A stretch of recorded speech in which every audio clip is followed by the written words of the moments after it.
सभी को नमस्ते। प्रत्येक माता पिता का ये कर्तव्य है कि अपने बच्चों को ये चार चीज़ जरूर दें। और ये चार चीज़ें ऐसी है जो प्रत्येक मनुष्य चाहता है।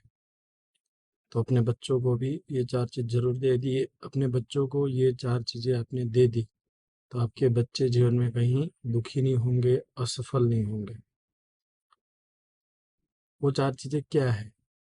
वो चार चीज़ ऐसी है कि संसार का प्रत्येक व्यक्ति उसको चाहता है। सबसे पहली है आयु, दूसरा विद्या, तीसरा यश और चौथा बल। इस संसार का प्रत्येक व्यक्ति चाहता है कि वो लंबा जिए, उसकी आयु खूब हो।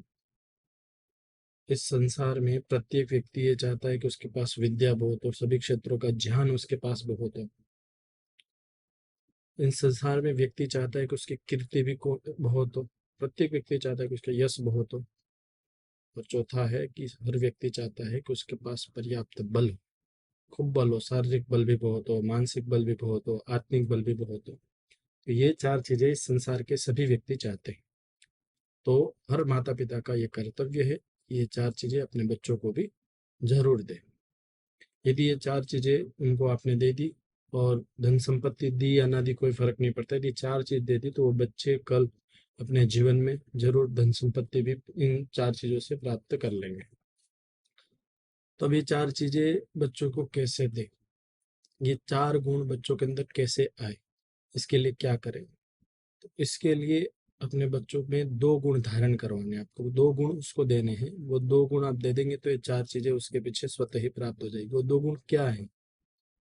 तो एक संस्कृत के श्लोक के माध्यम से मैं आपको समझाता हूँ कि ये चारों चीजें कैसे प्राप्त हो सकती है। वो क्या दो चीज है जिसके करने से ये चार चीजें प्राप्त होती है।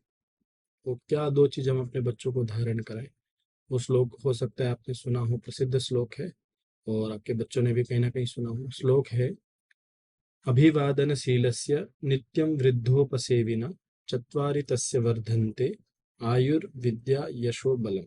ये चार चीज कही है कि जो अभिवादन करने का स्वभाव युक्त है, ऐसा जिसका स्वभाव है कि अपने से बड़ों से आगे वो ज्ञान से बड़े हो सकते हैं, वो आयु से बड़े हो सकते हैं, उनको अभिवादन करना, उनको नमस्ते करना।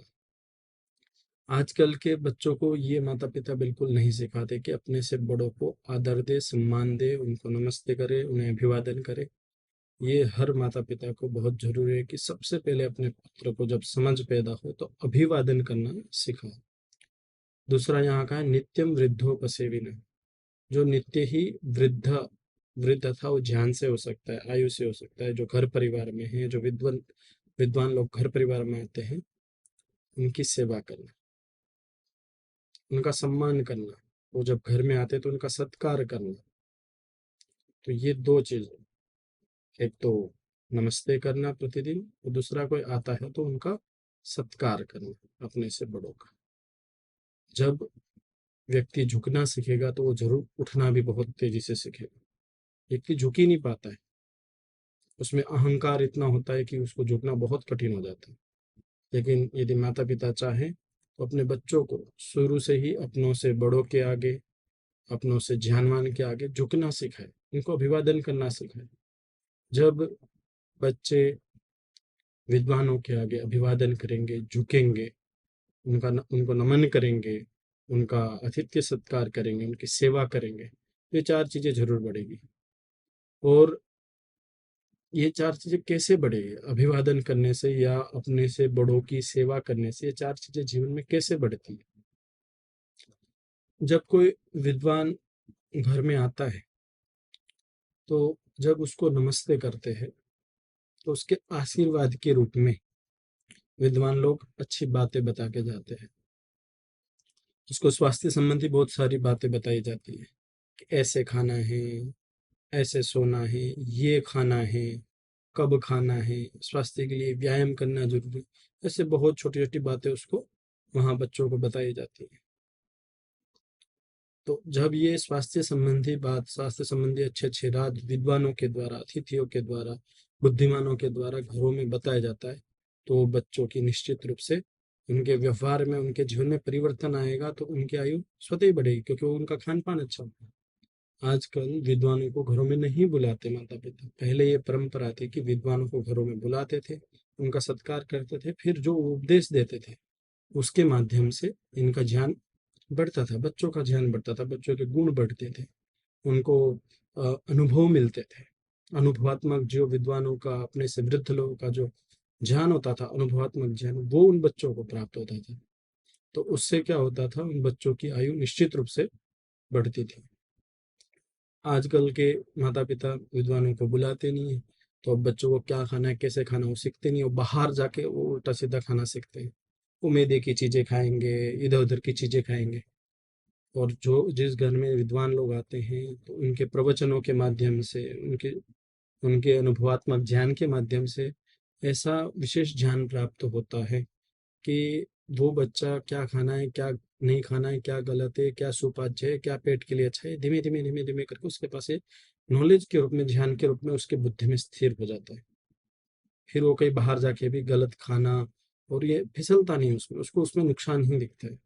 लेकिन आज के माता पिता ये दे नहीं पाते, विद्वानों को घरों में बुलाते नहीं है, बच्चे बाहर जाके उटपटांग खाते हैं तो जल्दी बीमार होकर जल्दी मर जाते हैं। लेकिन जो बच्चा विद्वानों की इन बातों को सुनता है, समझता है, उनको व्यवहार में लाता है, खान पान ठीक रखता है, दिनचर्या ठीक रखता है, तो उसकी आयु धीमे धीमे स्वतः ही बढ़ जाती है। ऐसे ही वह विद्वान लोग भी ज्ञानात्मक बहुत सारे और ज्ञान भी देते हैं, तो उससे विद्या भी बढ़ती है, ज्ञान भी बढ़ता है, नॉलेज भी। अनेक प्रकार के विद्वान होते हैं, अनेक क्षेत्र के विद्वान होते हैं, जब वो घरों में आते अनेक प्रकार का ज्ञान देते हैं, तो उससे भी ज्ञान बढ़ता है। और जो था यश और कीर्ति, यश और कीर्ति भी तभी बढ़ेगी जब आयु और विद्या अच्छी हो, जब उसका खान पान अच्छा हो, जब उसके पास बहुत सारे अच्छी विद्या हो, जब वो कोई उपयोगी हो, तभी जाके उसका यश बढ़ता है संसार में। तो जब प्रसिद्ध होना, यश बढ़ाना है, तो अपनों से बड़ों के आगे झुकना सीखे, उन्हें प्रतिदिन नियमित रूप से अभिवादन करना सीखे, उनकी सेवा करें, उनका सत्कार करें, उन्हें अपने घरों में बुलाए, जो भी विद्वान है उन्हें अपने घरों में बुलाए। तो व्यक्ति स्वतः ही उनको बुलाने से, उनके अभिवादन करने से, उनके सत्कार करने से जो प्रसन्न होकर विद्वान लोग, वृद्ध लोग जो ज्ञान देंगे, जो अनुभव देंगे, उसके माध्यम से आपका विद्या और यश भी जरूर बढ़ेगा। आयु के साथ साथ विद्या, यश भी बढ़ेगा। और चौथी चीज है बल। शारीरिक बल, मानसिक बल और आत्मिक बल, ये तीन प्रकार के बल होते हैं जो अपने से बड़े मन में और ज्ञान में है वही दे सकते हैं, जिनके पास इसका अनुभव है। तीनों बलों का अनुभव है कि तीनों बल कैसे बढ़ते हैं, तभी ये सब चीजें बढ़ सकती है। तो उनको घरों में बुलाए, तो वो बल के बारे में भी बढ़ाएंगे कि शारीरिक बल कैसे बढ़ाया जाता है, क्या व्यायाम करना चाहिए, कितना व्यायाम करना चाहिए।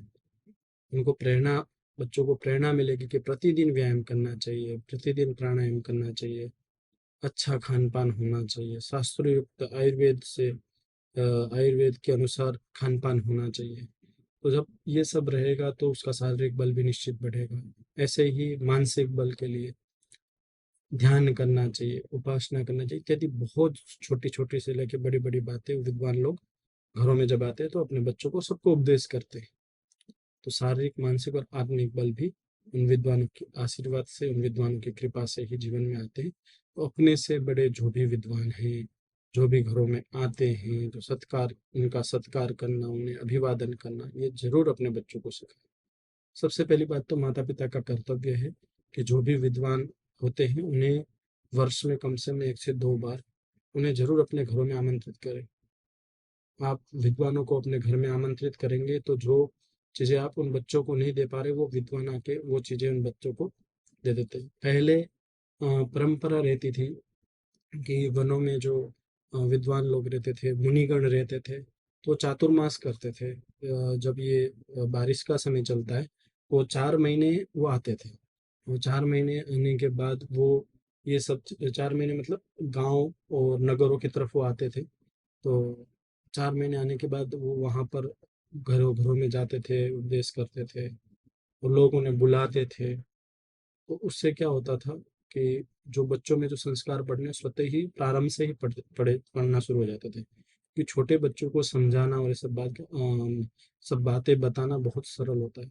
बड़े होने के बाद ये सब बातें समझाना और कठिन हो जाता है। तो विद्वान लोग जब घरों में आते थे तो बच्चे स्वतः ही संस्कारी होते जाते थे।